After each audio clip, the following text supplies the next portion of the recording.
probably for me and you though, what I can recall the most is hanging out with Big Dan, and Yeah.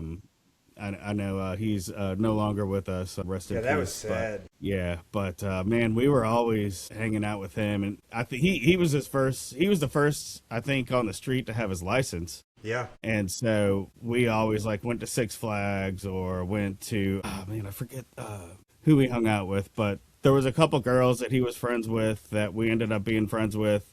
Yeah. And we would go over to, I don't know, wherever the hell we went. I mean, really, we didn't do anything too crazy, but always going somewhere to hang out, with Dan and doing something silly. Yeah, that was a lot of fun because, like you said, he was the first one to get his license. And what was that? That was like it was a Nova, like what?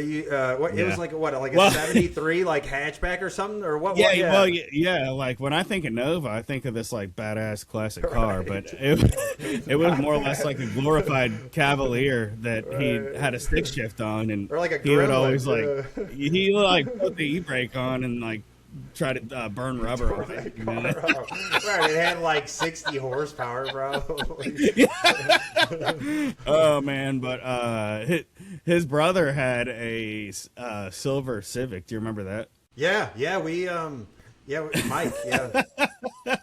Yeah, and he if Mike hears this, he'll probably be pissed. But yeah, Dan was always like cutting up in his car too. Doing burnouts and all kind of silly shit. I remember.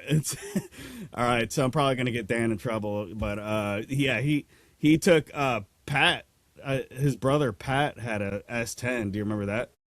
I don't. I remember. I know his brother Pat. I think he was the one that ended up being a firefighter. I think. Yeah, I think him and Mike are firefighters, if I'm not Okay. mistaken. But anyway, Pat had a he had a S10 that Dan also drove, and he would sit there and like just put the brakes on and brake torque and do this huge burn. I remember he did one like in his court, like this huge burnout, and I think my dad was going like, "Gosh, man, somebody like did this giant burnout," and Dan like the first thing, "Oh yeah, that was a construction worker, dude. That guy, yeah, he's gonna get in trouble."